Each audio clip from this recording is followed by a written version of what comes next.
Thank you, Jen, for introducing me. Today I'm going to be talking about my dissertation research on marine archaea. Our lab uses a technique called stable isotope probing to explore how microbes, including the archaea, utilize carbon in the environment. And I'll be going over how that technique works and some of the work that I've been doing using that technique to explore archaeal metabolism and metabolic capability in the natural environment, and in particular in a local salt marsh in New Jersey and in the open ocean in the North Atlantic. So mostly everyone is familiar with the archaea, but just as a quick review, we all know the old tree of life with the 5 kingdoms, and the archaea used to be grouped with the bacteria in kingdom Monera.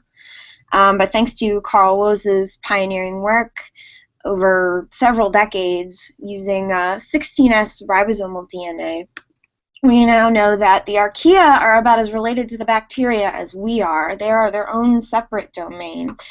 And this is an older picture here, so it really only shows the more extreme archaea that we were originally familiar with. So you have your extreme halophiles, your methanogens, your hypothermophiles, and for a very long time we thought that these archaea, the group right in the middle here, were only extremophilic. They didn't live in moderate environments such as the open ocean, but we now know that that's not true.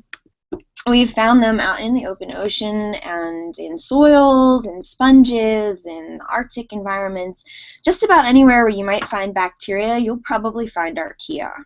And the group that I'm going to focus on today is the crenarchaeota.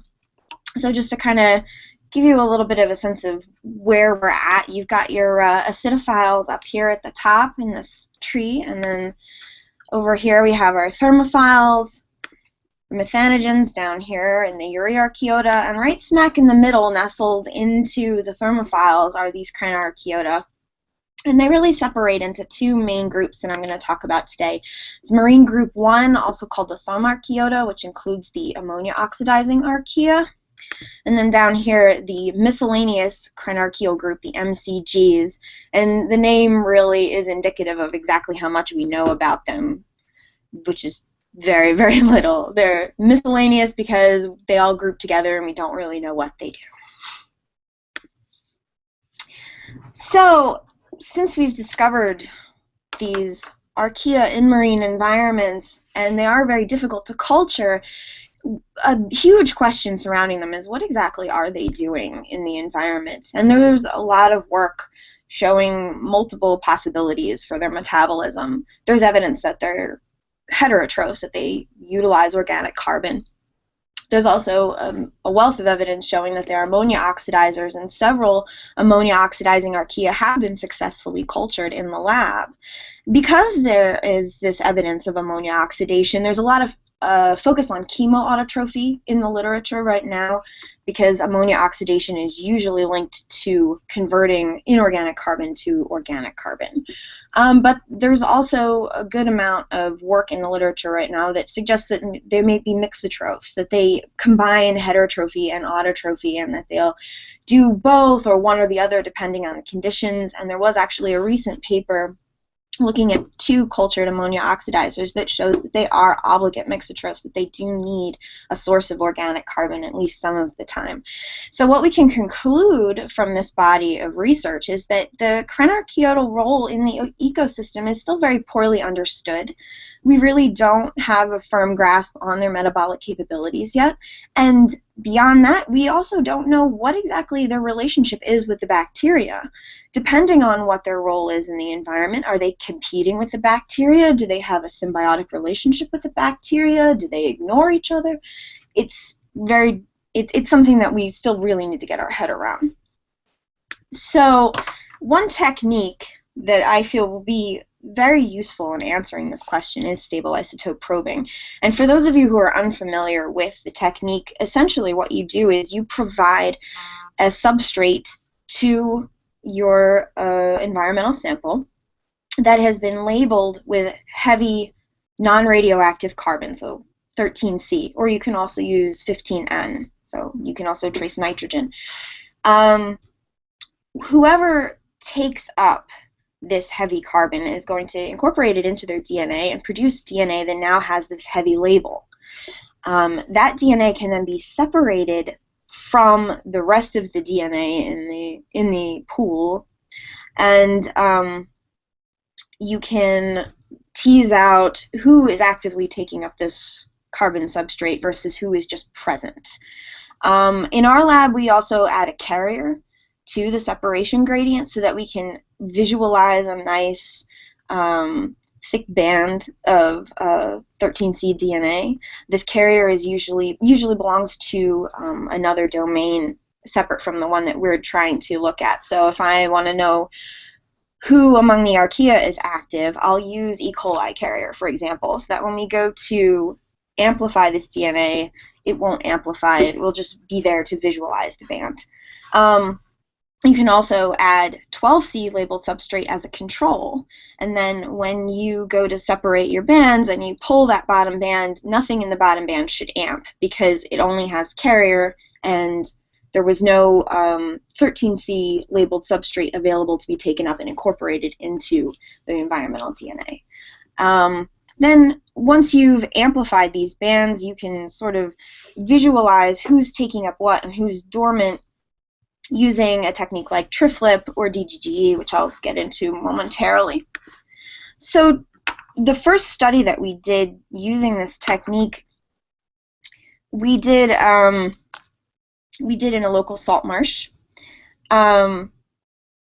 exotic cheesequake state park in central New Jersey. And we took samples from the levee area, which indicated in yellow on that little map there, which is basically the part of the tidal creek that is intermittently covered with water. When the tide comes up, it's submerged, and when the tide is low, the area is exposed. And we took sediment samples from this area and added them to bottles with sterile filtered site water. We filled them all the way up to the top, unlike in this picture, so that oxygen was depleted very rapidly in these microcosms. And we added 13C substrate or 12C control and incubated these bottles for 5 days in the dark, turning once per day just to make sure everything was nicely mixed together. And the sediment was then collected.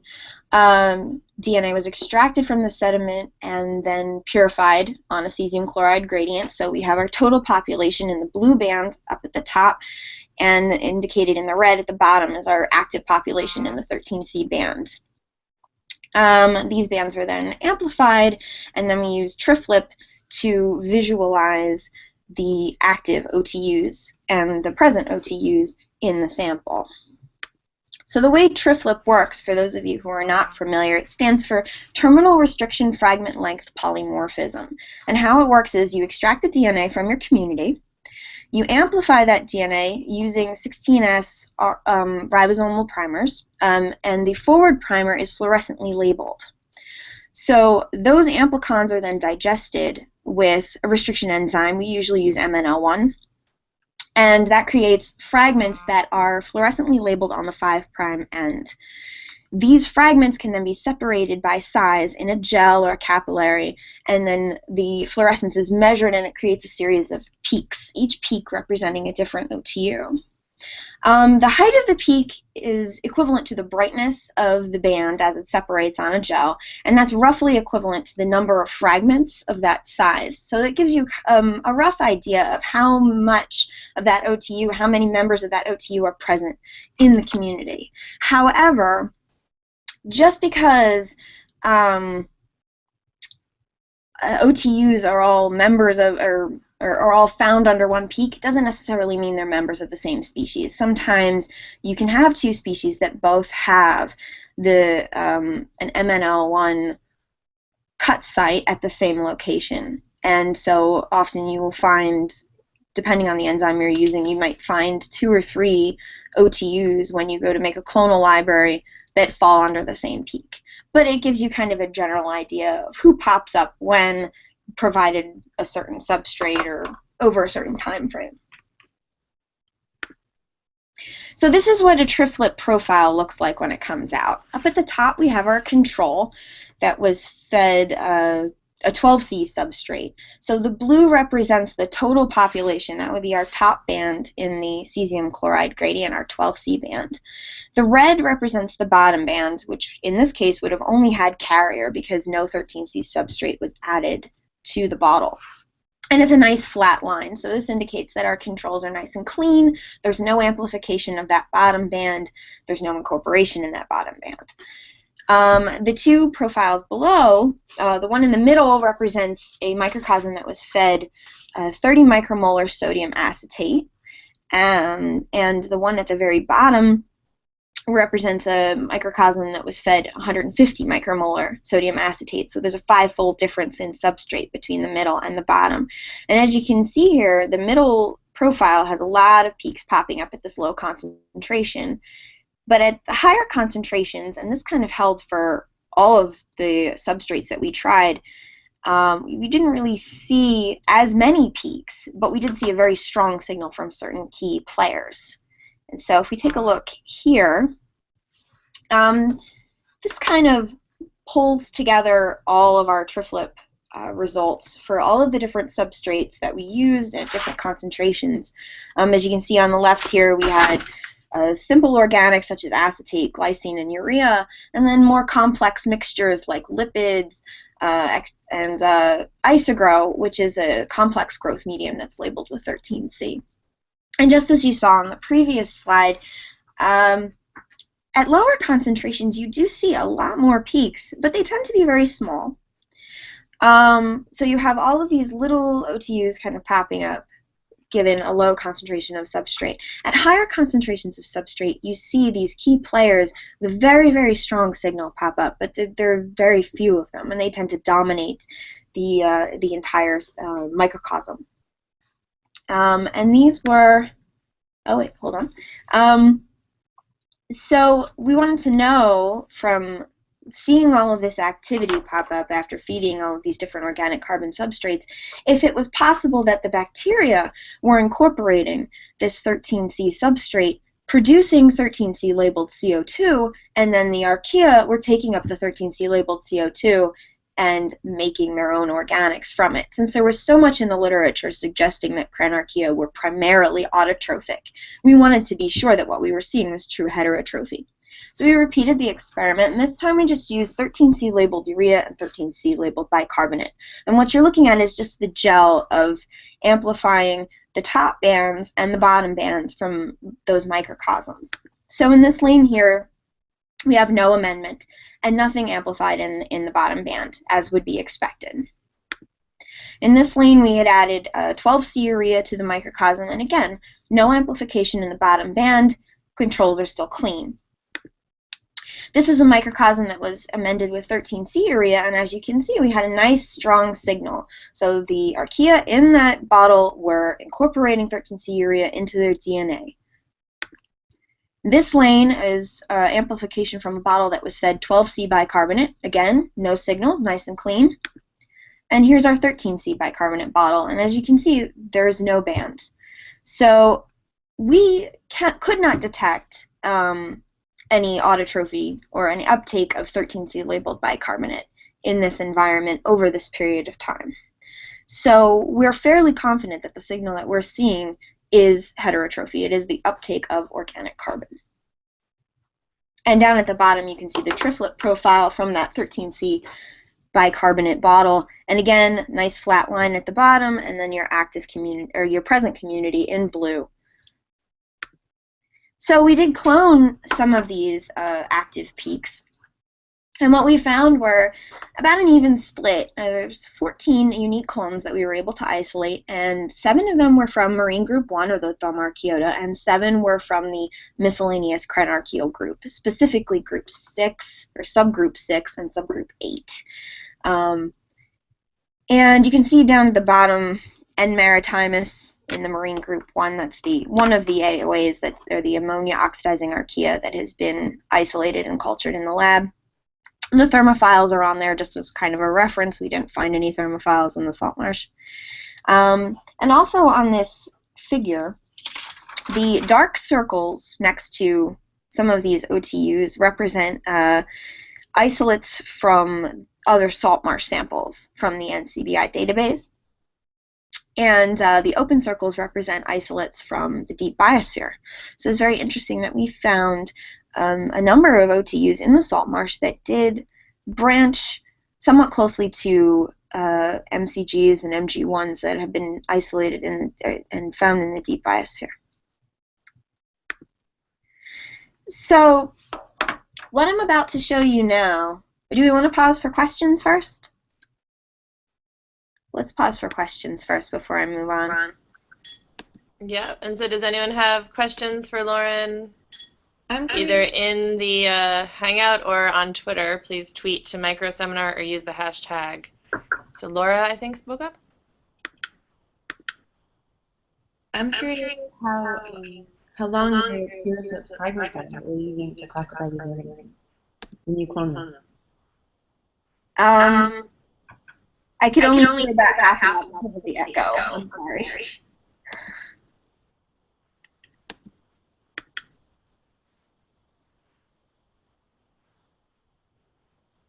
Okay, the echo could be also from me. She wanted to know how long the fragments are. Oh, for the clones? Yes. So they're about 500 base pairs long. We use crenarchaeal primers 7 forward and 518 reverse. So the fragment when we clone is about 500 base pairs. And then once we clean it up to make the trees and trim out some of the ambiguously aligned sequences, I think the final sequence was a little over 400 base pairs to make the tree.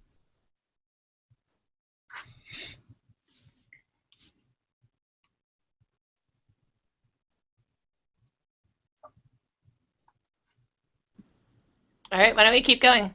Okay, cool. All right, so okay. So what I'm about to show you is data that hasn't yet been published. We're in the process of writing it up, and it should be ready for submission very soon. So you saw it here first. How exciting. After I did the work in the salt marsh, I got the opportunity to go on a Clivar cruise, the climate variability and predictability cruises. Their main purpose is to study the effects of global climate change. And it's part of the World Climate Research Program. So I was the lone person sampling biomass on the ship, which was an interesting experience. But all along this transect, you can see here, the red dots represent all of the stations that we stopped and sampled at. And the larger yellow dots are stations where I performed SIP. I also took a number of biomass samples from stations along the transect. And these samples were submitted to the Earth Microbiome Project for Illumina sequencing. So I'm going to show you some of that data, and then we're going to talk about some of the SIP work that I've done. Not all of these stations have been processed yet, but the numbers indicated here in white are the stations that have already been processed. And it's kind of a nice little spread because we have a little cluster of stations in the south of the basin, some in the middle, and then some up at the north, and we can kind of compare geographically what's going on. In past studies looking at archaeal distribution with depth, for example in the Pacific Ocean in this paper by Karner et al., we've seen archaea increase with depth up to a certain point, somewhere in the mesopelagic, so around 500 meters, and then stay at about that abundance throughout the water column as you go all the way down to the bottom. And they make up to 40% of the microbial biomass in the water column. What we saw when we looked at the samples that I took on this cruise was a slightly different trend. So the archaea do in fact jump up and increase to a peak somewhere in the mesopelagic. But then they dropped off again. And there's a few spots where they kind of perk up again, but for the most part, the highest abundance of archaea that we found was in the mesopelagic. And as we've seen in prior work, the Euryarchaea tend to dominate at the very surface, and then the crenarchaea tend to dominate at depth. Now, these numbers represent relative abundances based on Illumina sequencing. They're not hard counts of cells. So we just finished up some qPCR work in Jen's lab to try to get at some harder numbers concerning, exactly how many archaea are there and how many bacteria are there, so we can get a better idea of whether they're actually increasing or if the total abundances are just, the relative abundances are just changing compared to each other. So using beta diversity analysis and also ANOSIM, analysis of similarity, we saw that there tended to be clustering based on the depth from which samples were taken. So, and this is just representing all of the prokaryotes in the sample. You see there's these distinct clusters of groups, one representing the epipelagic, another from the mesopelagic, the bathypelagic, all the way down to the benthopelagic. So each cluster here represents a different layer in the water column that these samples were taken from. And there's a pretty strong correlation here. And this correlation remains when we split the sample into bacteria and archaea. We see a very strong depth-related clustering for the bacteria by themselves and for the archaea by themselves. There does seem to be some clustering between the bathypelagic samples and the benthopelagic samples in the archaea. They seem to be very closely related to each other. So that's something that I want to explore a little bit further at some point. And if we use ANOVA analysis of variation, to take a look at who is associated with these changes in depth, or who's most likely associated with a particular layer in the water column, there are certain OTUs that are more likely to be found at the surface versus at depth. The ones indicated on the left with the star that says new are ones that were not found in the Green Genes database. The rest are available in the Green Genes database. And all of the ones shown in this graphic represent at least 1% or greater of the archaeal community. There were others that were a little bit more rare that were also tied to this, this association with depth. And we can look here. If we pull out those particular OTUs, and this includes the ones that were less than 1%, and place them in a tree, there is some clustering associated with the sampling depth.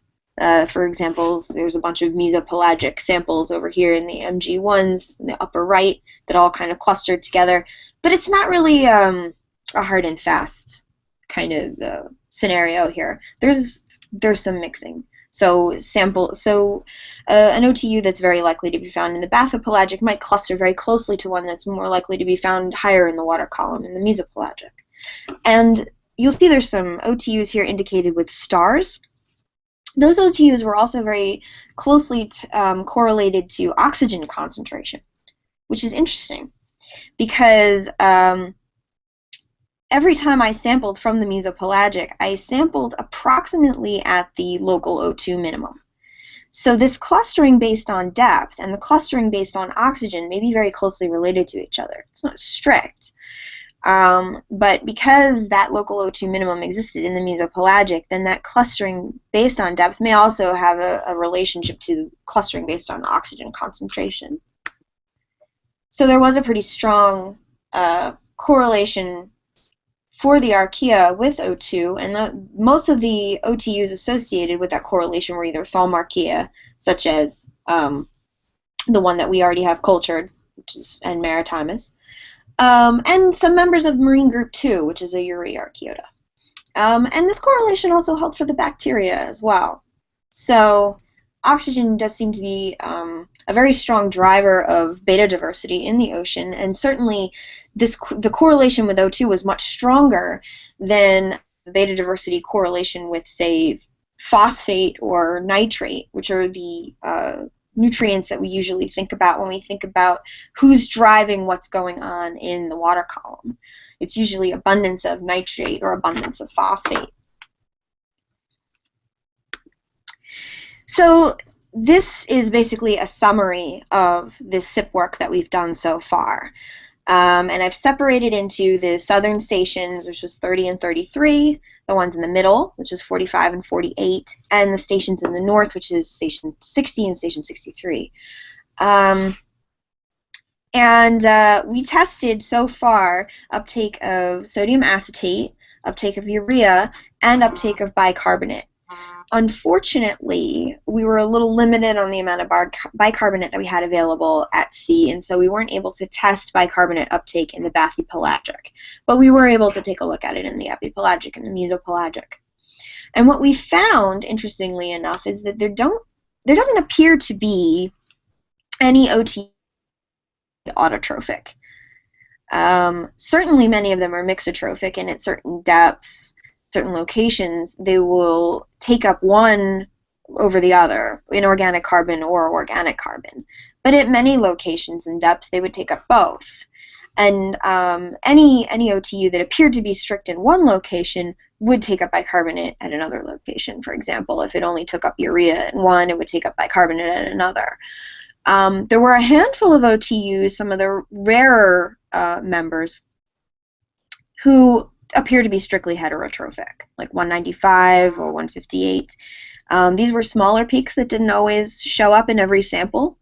Most of the very large peaks in our triplet profiles appear to be mixotrophic. They would take up both acetate and urea or bicarbonate indiscriminately. And so far we haven't found any particular trend regarding who takes up what where. It doesn't seem to follow any particular pattern that is readily apparent. But I think that there's still a lot left to learn about archaeal metabolic capability in the open ocean. And certainly I think we're going to find that it's this metabolic flexibility, this ability to be mixotrophic, that makes them so successful in the open ocean. So in closing, I'd like to thank my PI, Lee Kirchhoff, and technician Laura McGinnis and postdoc Steve Torto at IMCS at Rutgers. Also Michael McCartney and Donglai Gong, who are co-PIs on the Clivar cruise that I participated in. And of course, Jack Gilbert and his tech, Jared Hampton Marcel, from the Earth Microbiome Project at Argonne National Laboratory. And finally, I'd like to thank you for listening to my talk today. If you don't already, you can follow me on Twitter at Muskamir. I also have a blog on Tumblr. It's mermaidskey.tumblr.com. And I am currently looking for a postdoc position, so if you have a position available, you'd like to talk, my email is here. And I'm looking forward to your questions. Thank you very much. All right, thank you, Lauren. And if you guys can see us now, you know why I was avoiding doing headphones. This is my grad student, Kristen. We're now sharing your. Hi, Kristen. So can anyone, if anyone has questions, please let us know. There was a question that came in through Twitter already. And the question is about the correlations. Were they all positive or were they negative? Because you had just talked about a correlation, but we wanted to know if it was a positive or negative one. Oh, in terms of correlating to depth in O2? Yes. So what I found essentially was that O2 and depth have an effect on which OTUs you see in a particular. Hold up a second. Knock my phone. Lauren, unshare your screen Oh, sorry about that. so we can see you. Okay. Is that better? Yes. Sorry. Okay. So, yeah, so depth and OTU had an effect on which OTUs you would see in a particular sample. So certain OTUs were found in a sample that was taken from a certain depth, and then not found in other samples taken from a different depth, essentially. So I guess you mentioned that you saw a correlation with certain O2 abundance and dissolved oxygen concentration. So I guess the point of my question was just, did you see that relative abundance going up as going up as DO was going down, or did you see the relative abundance going up as DO was going up? I did check in terms of whether the total relative abundance of Archaea was tied to concentration of O2. There doesn't seem to be an actual correlation in Archaeal numbers with OTU. In other words, like you won't find necessarily more Archaea at a lower at a lower oxygen concentration or a higher one. Okay. It just had an effect on which OTUs you would see. Okay. And we did see that peak of Archaea in the mesopelagic, which roughly correlates to the local O2 minimum in the basin. Yeah. So, looking at it, visually, it would seem that you get higher numbers of Archaea where there's lower oxygen. But once you start including samples from the shelf and the slope, that kind of threw off the correlation, I think. So if I went back and just looked at samples from the basin, there might be a stronger correlation in terms of the numbers of Archaea. Yeah, I mean, that would be consistent with other observations. That Yes. These guys seem to pop up with decreasing oxygen concentrations. That's true. Cool. All right, anyone? I see a few other unmuted mics. Are you ready for questions? Sure, I've got a question. Go for it, Mike Wilkins. I apologize if I missed this early on, but how long, with the stable isotope incubations that you were carrying out, how long were you doing the incubations for? Are they relatively short time periods, or are they more extended? For the salt marsh samples, they were 5 days. For open water, it only took 2 days to get signal. But Archaea tend to be a little bit slower growing. So in our lab, we've been able to get signal in the bacterial populations in hours. But for Archaea, we haven't been able to do anything on that short of a time frame. It usually takes, in the open water, it took 48 hours to get good signal. Okay. Mike, were you going to go after cross-feeding? Yeah, I've seen some of the stuff that Lee and his group have done at Rifle, whereby, yeah, you can use a couple of hours to get bacterial labeling. So I was just intrigued how long it took in the open ocean or the salt marshes to get those signals. So yeah, I mean, that was always a concern at Rifle, was that if you left it for too long, because you could get a signal after a few hours, if you left it for too long, it would get complicated. Whereas it sounds like you required that amount of time to get a signal. We really did. I mean, as far as in the salt marsh goes, we've basically ruled out cross-feeding because we didn't see any uptake of bicarb. Now, that's not to say that the bacteria aren't producing some other byproduct that the Archaea are taking up. Right. That's possible. At least in open water, I don't think that the Archaea are taking up bicarb produced by the bacteria, because in some instances they weren't taking up bicarb at all. Or the amount of bicarbonate being produced, 13C bicarbonate being produced, versus the amount that's already available in the water at 12C, which is easier to take up, would probably swamp out any signal from 13C bicarbonate. So I don't rule out the possibility, though, that the bacteria are taking up these substrates and producing some sort of byproduct that the Archaea are taking up and responding to. I don't know how long they would need for that to happen, though. I mean, I